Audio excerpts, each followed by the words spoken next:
पिछले 24 घंटे में बहुत कुछ हुआ। पूरी दुनिया एक तरह से हिल गई। ईरान में आयतुल्लाह खamenei की इजराइल और अमेरिका के हाथों हत्या हो गई। 24 घंटे गुजर गए। हिंदुस्तान की सरकार, प्रधानमंत्री, विदेश मंत्री एक शब्द इजराइल और अमेरिका की निंदा में आपने नहीं सुना इनके मुंह से। भारत हमेशा एक मॉरल लीडरशिप देता था विश्व को।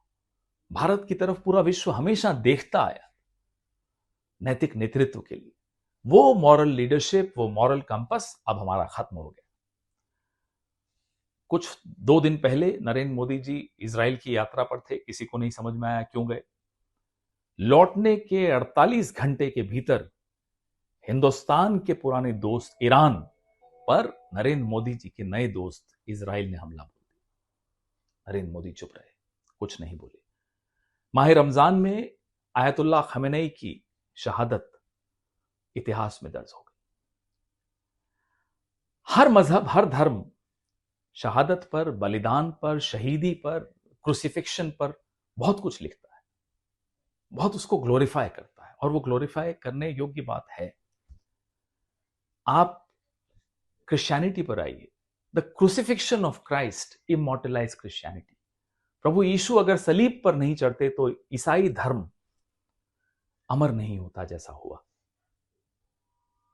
गुरु गोविंद सिंह 4 साहिबजादों की शहादत के बाद कहते हैं, इन पुत्रन के शीस पर वार दिए सुत 4 मुए तो क्या हुआ, जीवित कई हजार।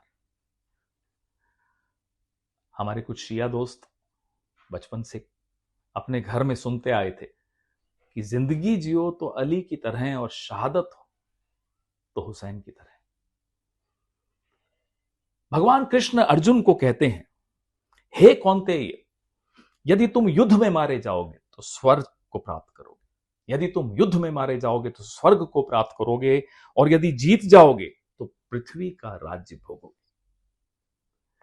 जो शहादत हुई आयतुल्लाह खamenei साहब की, वह तो इतिहास में, जैसा मैंने कहा, दर्ज होगी ही। लेकिन हमारी चुप्पी, हमारी कायरता, यह भी इतिहास में दर्ज हो गई। जिल्लत एक बहुत बहुत पावरफुल इमोशन जिसको कहते हैं वो होती है। किसी शख्स को, किसी मुल्क को, किसी कौम को जब आप जलील करते हो तो उस जिल्लत के खिलाफ उसके, उस शख्स के, उस कौम के, उस मुल्क के मन में नफरत पैदा होती है, और उस नफरत के अंदर गुस्सा होता है। उस गुस्से में इतिहास में आने वाले जंग दर्ज होते हैं। एक अंधेरा पूरे विश्व में आ रहा है, और रोशन करने की जो जिम्मेदारी हिंदुस्तान ने हमेशा निभाई है, अफसोस कि अब वो जिम्मेदारी नहीं निभा रहा। यह बात इतिहास याद रखेगा। जय हिंद।